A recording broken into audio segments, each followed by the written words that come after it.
Hey folks, it is March 17th, 2026, and this video is all about sweet potato slips. Now, I got my process going a few weeks ago, maybe a month ago actually, because I noticed that some of the sweet potatoes that I harvested last September, October, I think it was early September, have started to sprout. They started to sprout. And that's not a bad thing. You can pop them off, pop the sprouts off and eat the potatoes just fine. Or you can pop the sprouts off and start your slips. Let me show you what I did. So we store our sweet potatoes in the house because I have no outside storage for them, and they seem to do okay. They're cured properly, they taste amazing, but the house stays around during the winter. We set it for 66, so it ranges anywhere between 64 and 68 depending on the fluctuation required to keep the house at the right temperature. It doesn't stay too humid in here, but over time, between age and warmth, the sweet potatoes will sprout. Again, not a bad thing. I could pop that off and throw it in the compost just fine. Or what I do is I decided to pop off that, not this particular one, but a sprout like that, because that's actually technically a slip. I pop that off, I throw it in compost or a potting mix, and via that process,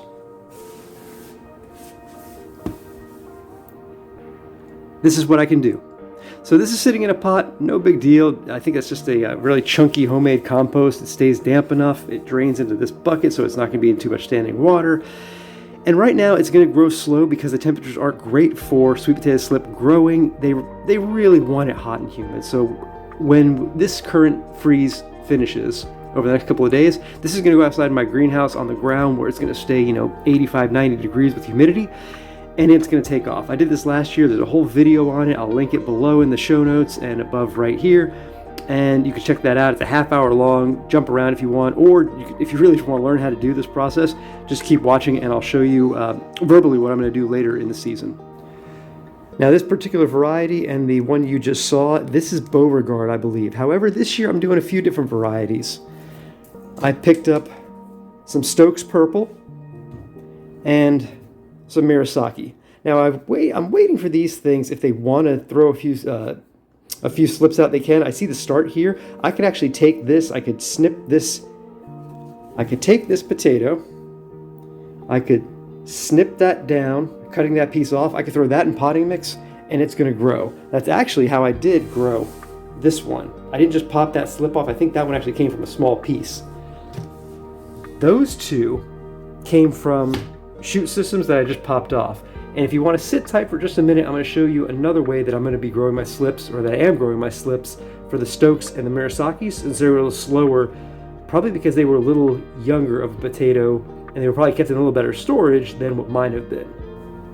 So what you're looking at here is a makeshift greenhouse. We have two separate Sterilite containers below, small drainage holes, really chunky homemade compost. I've got an oversized Sterilite that's sitting here. Below this is actually a grow mat to heat things up, just to get this humid environment going.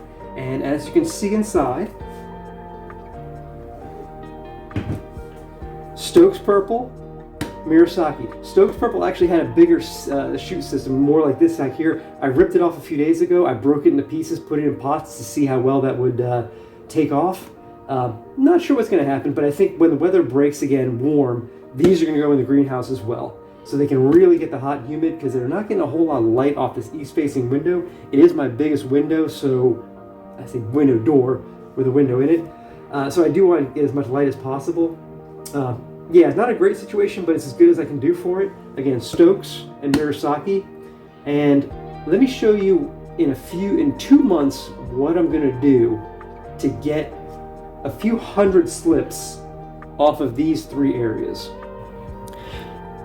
So let's pretend that this is the future and this is a big vining mess with really pronounced leaves, really thick. Right now they're a little thin and spindly. Again, the temperatures aren't great for them, but what I'm going to do come probably mid-May, because I'm looking for an early June transplant to get anywhere between 90 to 110 days, which should put me at a early September to a maybe mid to late September harvest for everything, so I have the early part of October to cure them. I'm going to take a shoot system much like this, And I'm gonna start at the end of the vine, no matter where that is. I'm gonna work my way backwards. And every leaf that I have, I'm gonna snip above it, below it, and that little heel is gonna get put in a potting mix in a cell pack. Every leaf, every node is gonna go.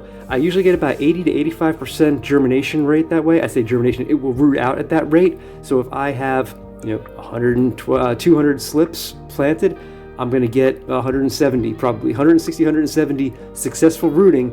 They'll root for a few weeks, and when they have just enough of a root system in a cell pack that's probably maybe 1 inch by 1 inch diameter, at that point, I'm gonna go ahead and take it out of the cell pack and put it right into the garden. It's only gonna be about yay tall at that point, with a root system that's probably no bigger than, the size of a golf ball, if not smaller, but it's gonna be enough for it to take off.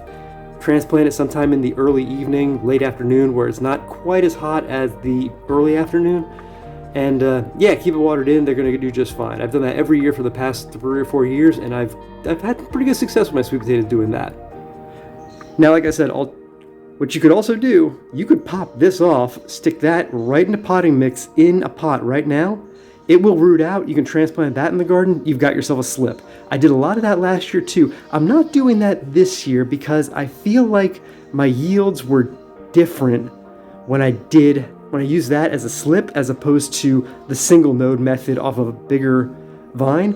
And I'm wondering if it's because there's a lot of node action going in here, which can push more tubers, but in a more crowded space. So I'd probably get, maybe 6 or 7 thin ones as opposed to maybe 2 or 3, like one of this size and 2 of other size. Maybe the weights are going to be about the same net, but the quantities are going to be different. I kind of like dealing with the bigger ones. I don't mind that. I feel like they last a little longer in storage.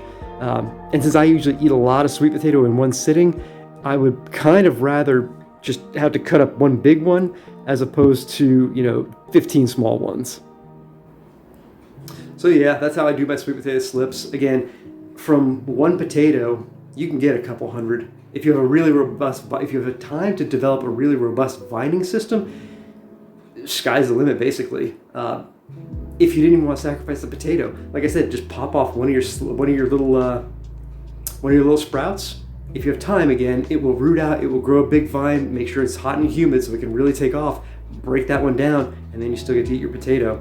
Now, with the Miyazaki and the Stokes, since those were slow to go, I wanted to force the sprouts to come out. So in doing that, they didn't have any sprouts when I nestled them into the compost, into the sterilites.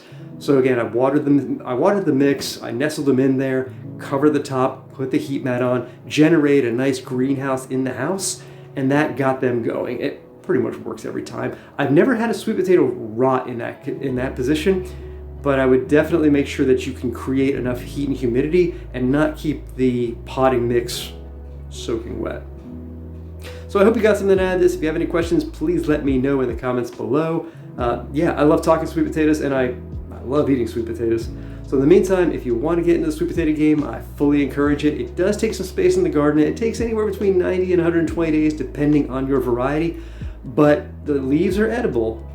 They're very edible. It's very nice to have green during the growing season when the other greens have kind of given up because of the heat.